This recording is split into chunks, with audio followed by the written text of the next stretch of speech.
Hi everyone! Welcome back to my channel and a very warm welcome if you're new. My name is Anna and I'm a doll customizer here on YouTube. If you've been watching my channel for a while now, you might remember that I uploaded this unboxing video a few months ago. A while back, my doll friends and I decided to have a box swap collab where we sent each other supplies and a doll base to customize this year.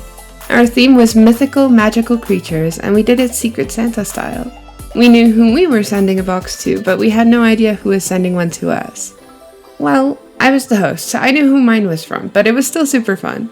We paired up in a big circle and these boxes traveled all around the world. I sent a box to Nelumbo Dolls in Spain, and Silver Griffin in America sent a box to me in South Africa. The idea with collabs like this is to try and use mostly what we got in our boxes and only add a little bit of our own supplies here and there.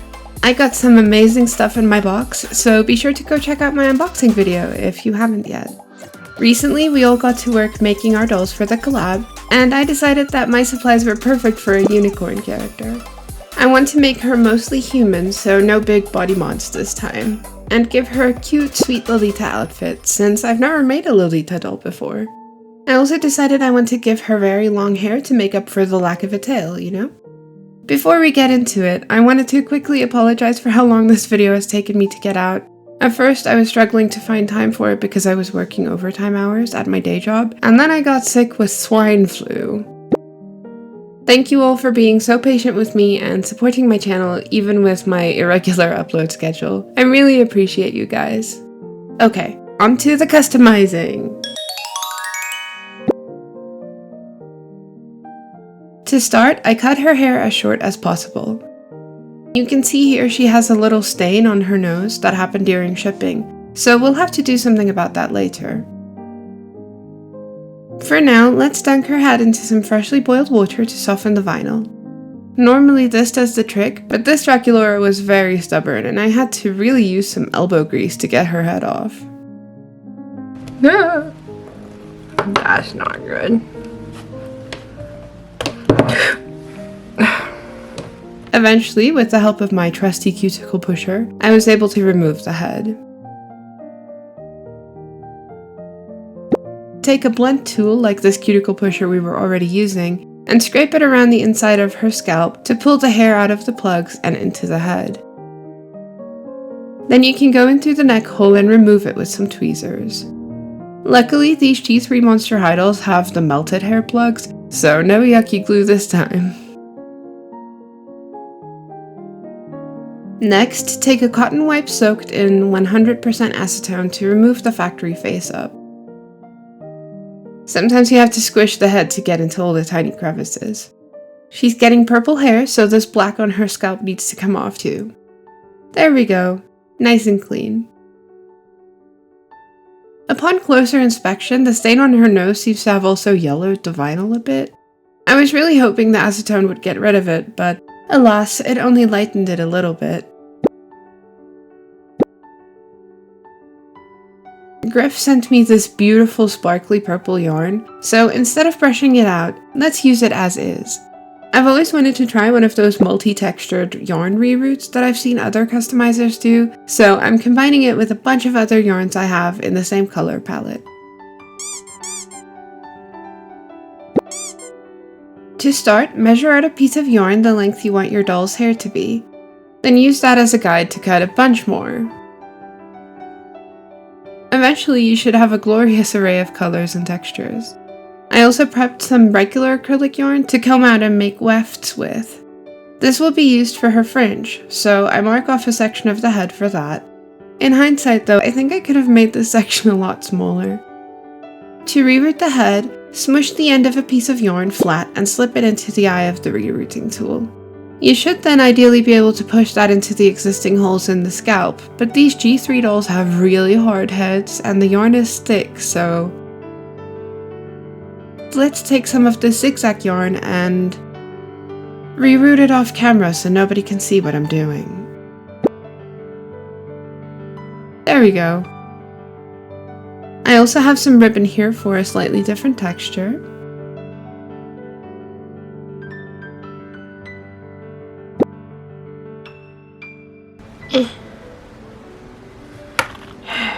At this point I was fed up, so I did what I should have done from the start, and used an awl to widen the holes before trying to reroute them.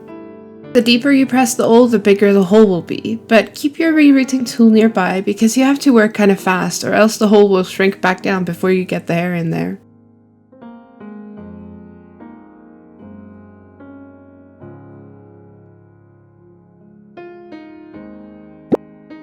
Now that I've done the front, I'm going to fill the remainder of the scalp with mostly the purple yarn that Griff sent me.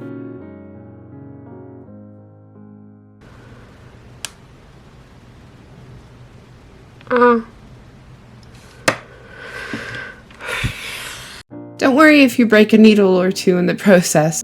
It happens to all of us. This broken needle can just go with all my other broken needles. I tend to save them to use for other things, which I'll show you guys later.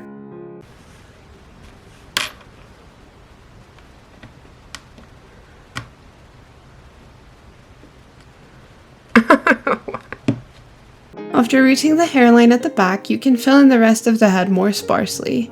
Otherwise, this will become a really thick head of hair.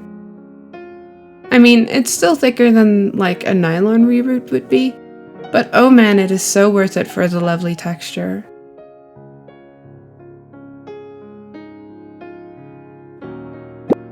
I tied that off so it's out of the way, and now we can make some yarn wefts for her fringe.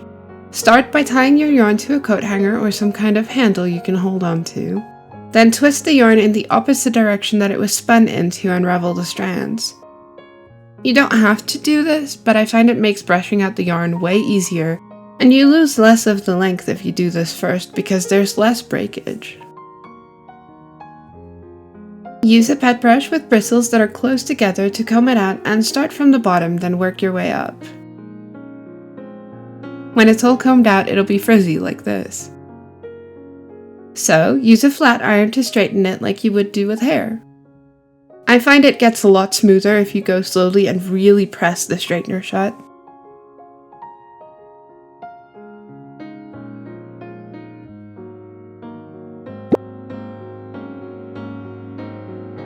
To reroot it, separate the strands you tied and cut off a little piece at a time.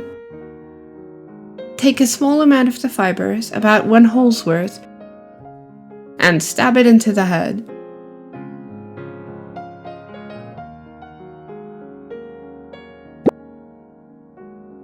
I also harvested some tinsel from the yarn I got in my box and rooted that in here too.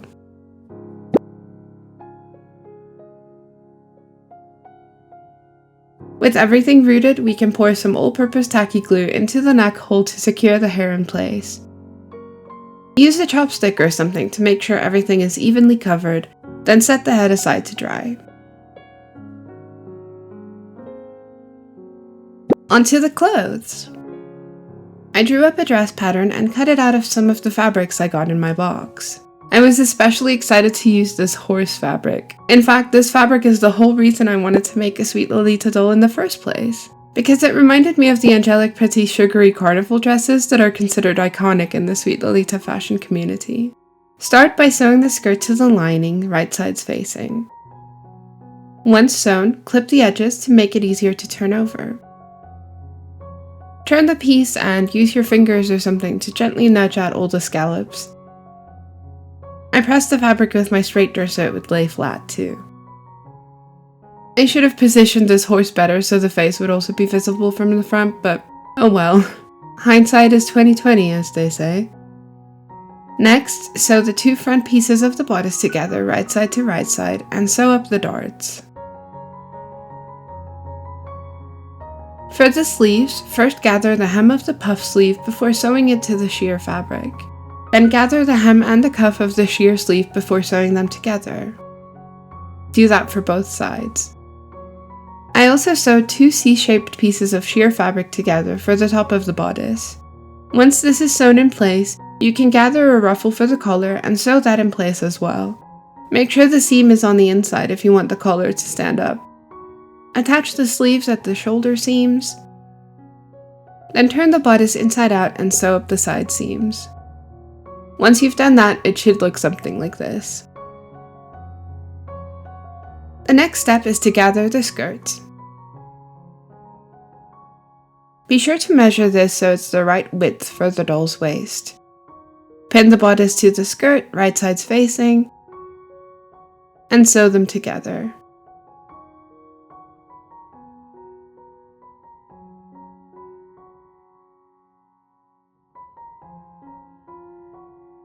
Sew up the back seam.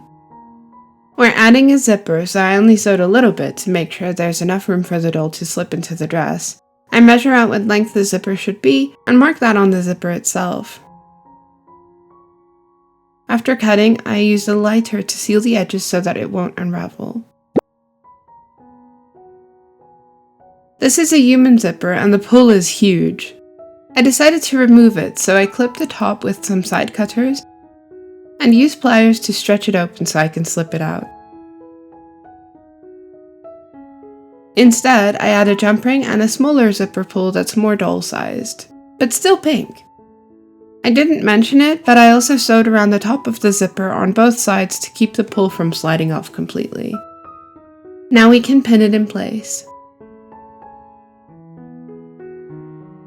Sewing a zipper isn't too complicated, you just need to fold your fabric over and position it close to the zipper itself. I sew up one side first because then you still have easy access to the inside of the dress. Sewing up the other side can be a bit more tricky, but you can always open the zipper or go in through the skirt like I'm doing here. Then, to finish it off, I like to sew a few horizontal stitches at the bottom here. Now you have a cute tiny zip-up dress. Nice. If it looks a bit short now, that's because we still need to sew the petticoat.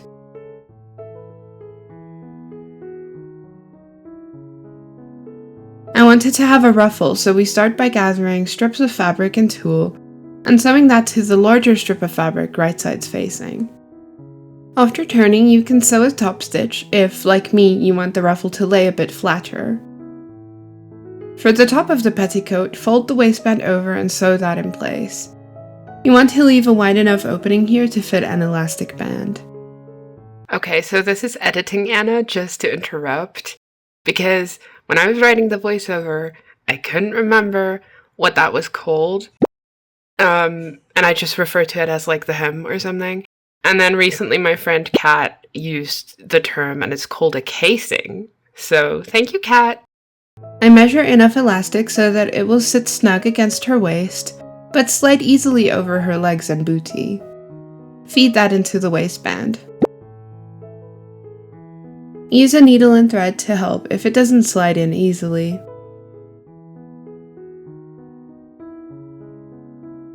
Remember to pin the end in place so that we can access it easily later, and do the same on the other side so it won't slip back inside the fabric.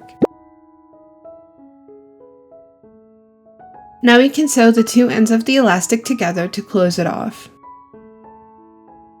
Once sewn, you can hide it inside the waistband and sew up the back of the petticoat.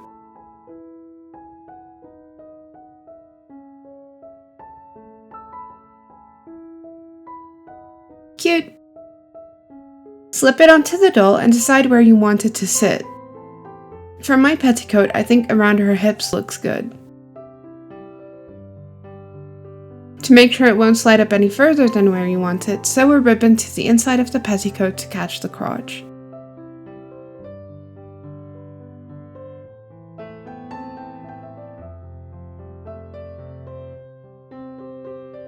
With the dress, it looks like this. Let's decorate her outfit with some tiny bows. To make them, take a small piece of thin ribbon and fold it in on itself like this.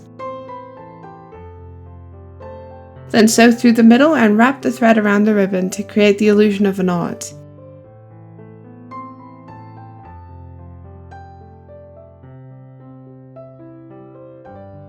To finish it, feed the needle through the middle again. I want there to be a bow between each scallop, so I sewed them in place all around the dress like so. The only spot I left open was at the very back because you won't see that anyways. I think it needs more though. I also sewed some ribbons to the sleeves, gathered a piece of tulle to sew a ruffle to the bodice, added some ribbon and a big bow, and glued some hard buttons to the front of the dress. I've been on a mission to use more of what I already own, so for her accessories I decided to customize this Draculaura backpack I have. I was inspired to make something similar to these angelic pretty heart bags that are popular with sweet Lolita fashionistas, so this is the perfect base. First, cut off the back straps. I left a little bit at the top because I knew I wanted to attach a longer strap there later.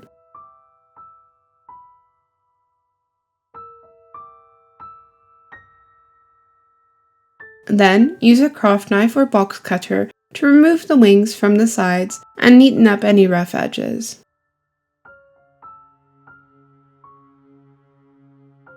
Using my awl again, I poke holes through those pieces of plastic I left at the top of the bag.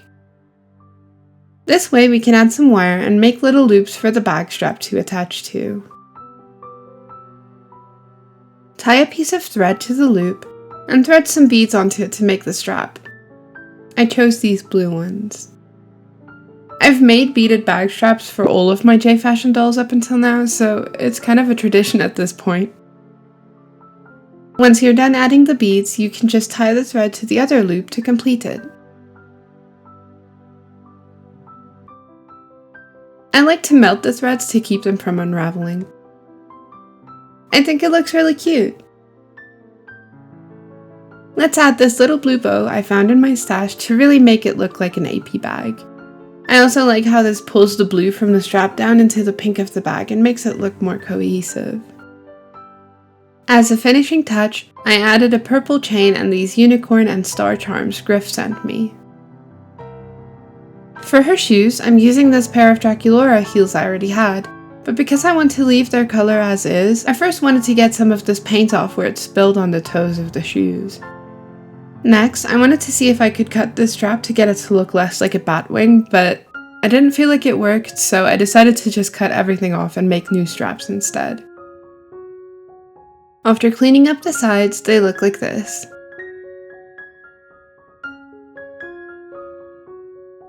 Instead of doing body mods, I decided to add the hooves to her shoes, inspired by these awesome hoof shoes that Lightning Cosplay makes.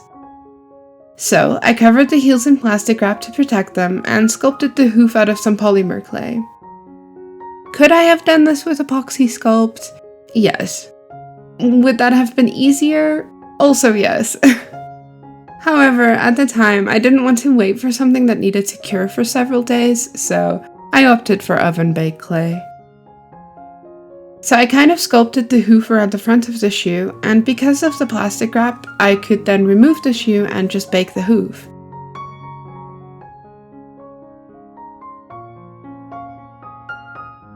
While I'm at it with the clay, I also decided to make her a unicorn horn.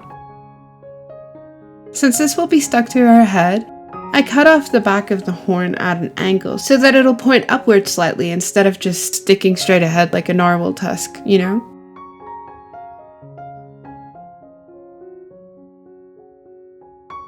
Once the shoes are finished baking, I clean up the insides with my craft knife before gluing the hoofs to the shoes with an all-purpose tacky glue.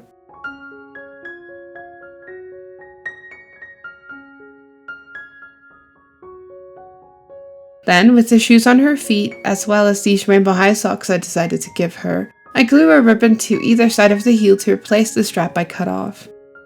I mark where I want the hearts to go and carefully slide the shoe off the doll's foot before gluing them in place.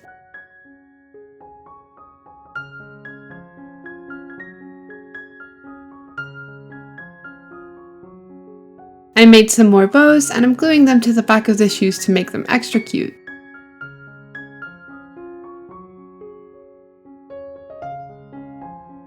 After that, I painted the hoof silver to match the sparkles on her sleeves.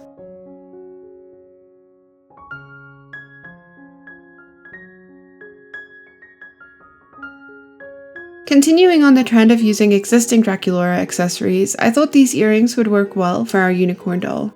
I started by cutting the wings off of these as well, but then I didn't particularly like the square sides that gave the hearts. So I ended up cutting them off and making new ones out of clay. At first, I left the little pieces of plastic the hearts originally connected to, but then decided I want the earrings to dangle more. So I cut those off and stabbed holes through the stud of the earrings so I could add wire loops. That ended up feeling too bulky though, so I ended up tying it to the earring with thread so that it didn't have that huge loop, and now I like it more. To make it more secure, I added a blob of clear resin to the stud. After attaching the hearts to the little chain, I paint them and the studs pink to match her other accessories.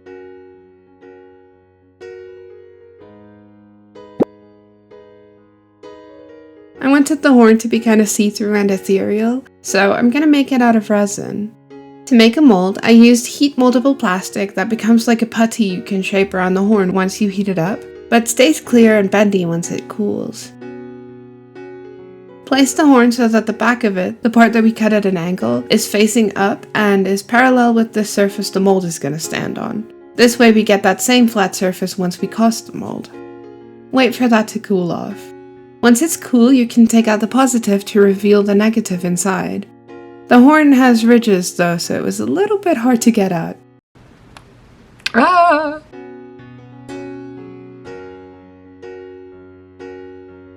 I ended up cutting a little slit down the side to make it easier to remove.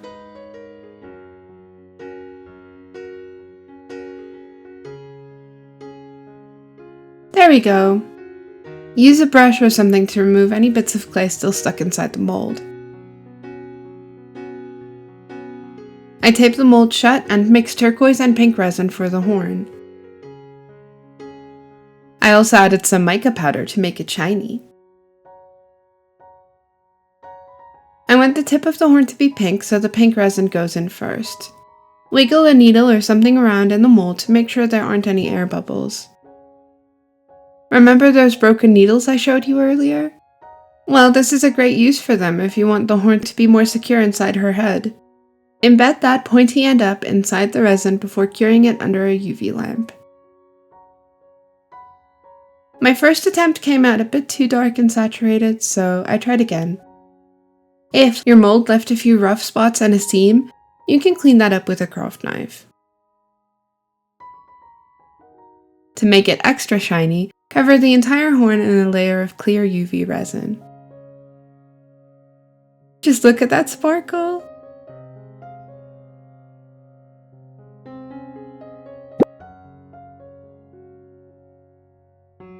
Now for my favorite part of every doll project, the face-up. Take the doll outside and give her a spray of sealant. Remember to wear proper protective gear when you do this.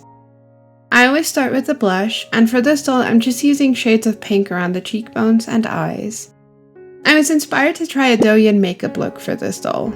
I think they look so soft and dreamy and ethereal, which works for a unicorn, I think. I also blush a bit around the temples and forehead, and a little bit around the chin and nose. With a smaller brush, I also blush the lips and inside her ears. G3 Draculaura has these adorable pointy ears that I think work perfectly for a horse-like character, so I wanted to emphasize them.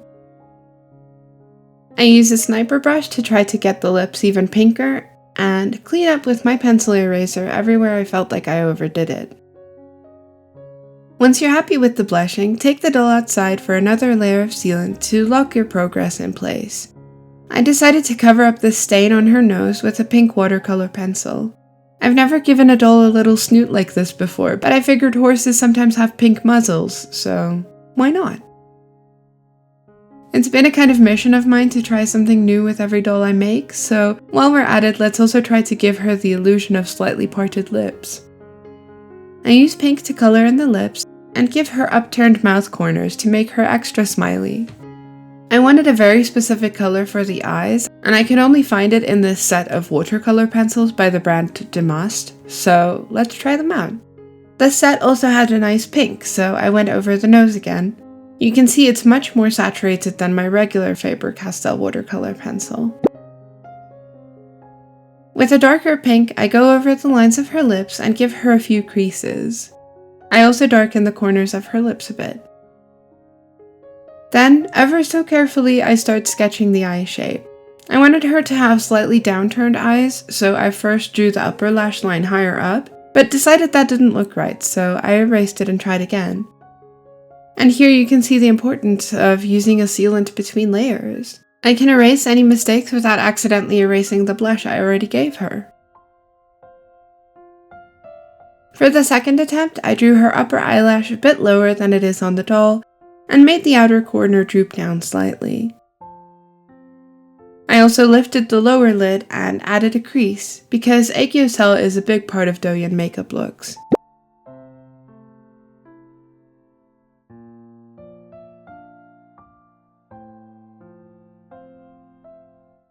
Then I added her waterline, inner eye corner,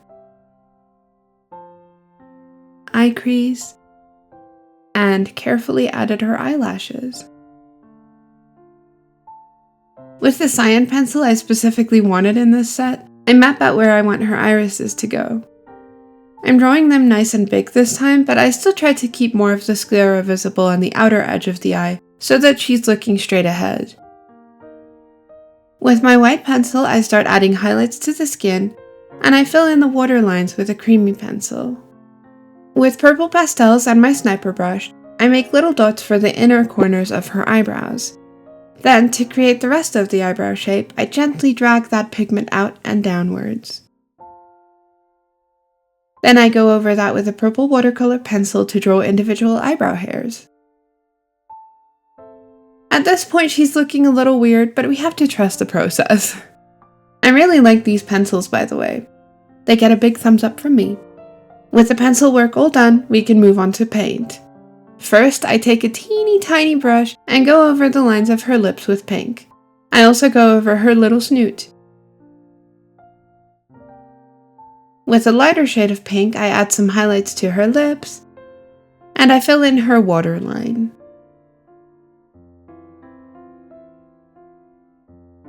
For highlights, I find it looks best when you mix a shade that's a little bit lighter than the skin tone instead of pure white, so I use that on places like her eyelids, brow bone, and her nose. I also added little dots on her cheeks before filling in the sclera with white. I mix a lighter and darker shade of cyan for her irises, because I wanted there to be a fade from dark to light to add dimension. But then, instead of ending with the lightest shade of cyan like I normally would, I'm using pink. Something about this color combo makes her eyes feel almost pearlescent. While that dries, I use white for her teeth and go over the lip lines to make them more defined. I want her expression to look really dreamy, so I opted for a blue pupil this time instead of black, and I add a lighter blue highlight right in the middle of it. I also add a little yellow highlight in the pink part of her iris, add white dots for her catch lights, and turn the bigger dot into a little star. With purple, I go over her eyebrow hairs, fading from a lighter to a darker purple towards the outer corners.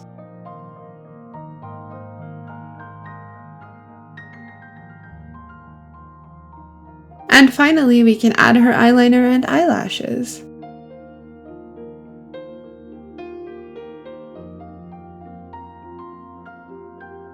I don't always do this, but I gave her some lower lashes this time too. Now we can make her lips shiny with some gloss varnish.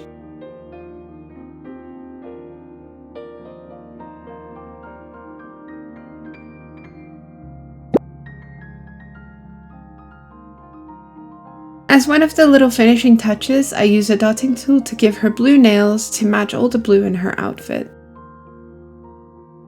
I unfortunately lost the footage of this, but I braided, cut, and styled her hair and added a little bow in the back. I also give her a pink hair tie. Now, time to replace this broken needle with her actual horn. I dab some glue on the base of the horn, remove the needle, and carefully slide the horn into place.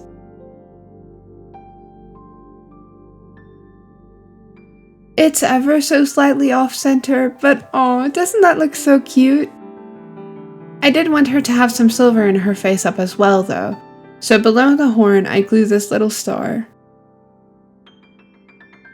And with that, our little unicorn girl is done. So, what do you think? I've never made a unicorn doll before, which is crazy because I've always loved unicorns, even as a child.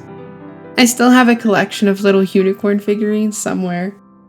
I'm really happy with how she came out. There were so many tiny mistakes and little setbacks while making this doll, or parts where I changed my mind on how to do something, but I never felt like they made me lose momentum or motivation, which was great. If anything, she felt experimental, and that was so much fun. I think a good name for our doll is Yuni. You know, like unicorn. It's a Japanese name, and some sources say that it can mean things like rainbow, gentle, and dream, which all match this doll really well. Other sources say that it can be a variant of the Japanese word yuna, which can mean kind, and that's definitely the vibe I was going for with her. As always, there's plenty of room for improvement. I feel like for my next doll, I want to work on eyelashes a bit, because they never quite come out exactly how I want them. At the last minute, I also decided to cut the ruffle on her bodice so that it would be a bit narrower. I was talking to some of my friends who wear Lolita fashion, and they felt like it obscured too much of the dress, which I totally agreed with. I like the silhouette of her dress much more now, and this is closer to my concept art. Even with all of that, this has definitely become one of my favorite dolls I've ever made. Silver Griffin really nailed my taste with everything she sent me, and I think that played a huge role in how much I adore this doll's outcome. I couldn't have made such a pretty doll without the supplies and the doll she sent me, so please go show her channel some love after this. What do you think of Yuni? Do you like how she came out? And do you like how I decided to use the supplies from my unboxing video? Let me know in the comments down below. If you like this video and you think I deserve it, please give it a good old-fashioned thumbs up and share it with your friends if you think they'd enjoy it too. Stuff like that really helps out my channel. A big thank you to all of my doll friends for taking part in this collab. I'll add all their socials below, so be sure to check out all the awesome dolls that they make. If you'd like to see more videos like this one, boop that subscribe button, stick around, and as always, stay golden! I'll see you next time! Bye bye!